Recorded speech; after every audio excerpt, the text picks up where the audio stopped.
So, meron pa tayo ditong natirang mga grocery deliveries na hindi pa natin napepresyohan at naayos. So, ito ay mga non-food products like mga sabong panlaba, powder, mga shampoo, mga toothpaste, at iba pa. So, sama-sama ito sa isang box at ito ang ating pepresyohan ngayon gamit ng nabili nating price tagger sa Shopee. So, dumating itong Shopee delivery natin noong nakarang araw at ngayon nga ito natin ma-open at matitest kung okay ba siya na pang price tag sa ating mga paninda. So, may mga nakuha pa tayong buy 11, take 1 promo and buy 6, get 6 promo from grocery na mga shampoo. Kaya dinrag natin sa mga promos na ito kasi pagtag din nakita ito sa ating mga tindahan. So, ito na lahat ang ating mga proteksyonan ngayon.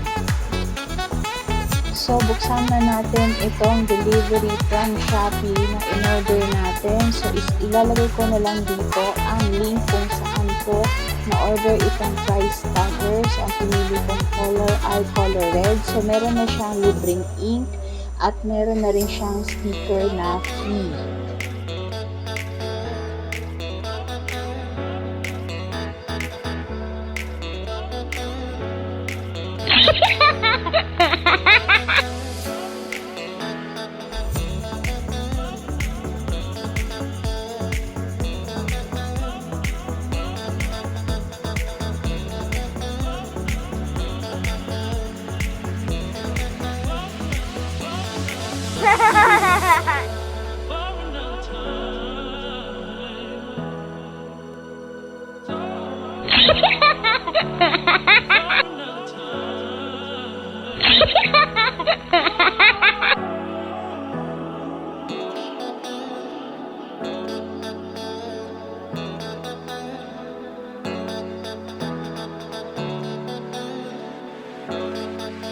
Adjust naman natin ng 14 pesos para dito sa tide. So, para siya ma-adjust, meron dito pinupush.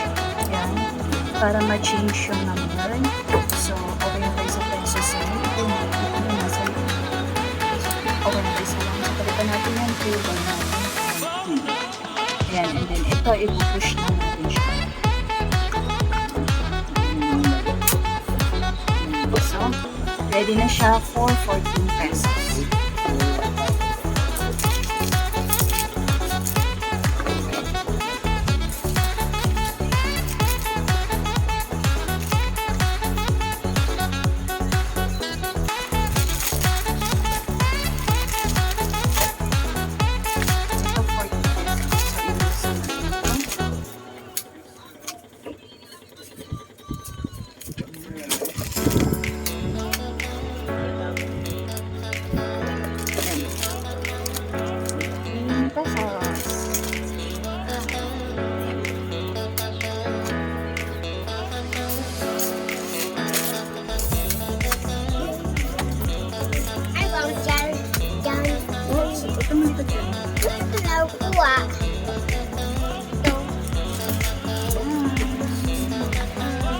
Ayan. So, hindi na madidumihan ng kontakto ng ating mga kamay. Ayan, may price tag na siya. Social na. Social na ang ating store.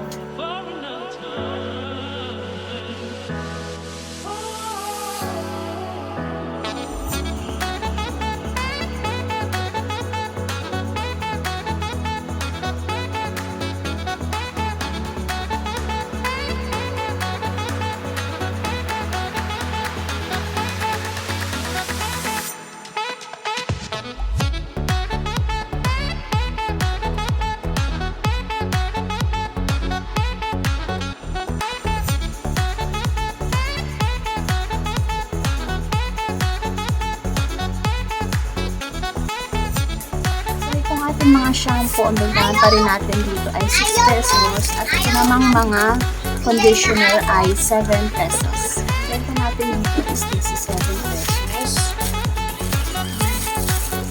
Ito rin 7 pesos. And then sa mga toothpaste naman is 9 pesos. So comment kung magkano ang bentahan niyo diyan sa inyong lugar.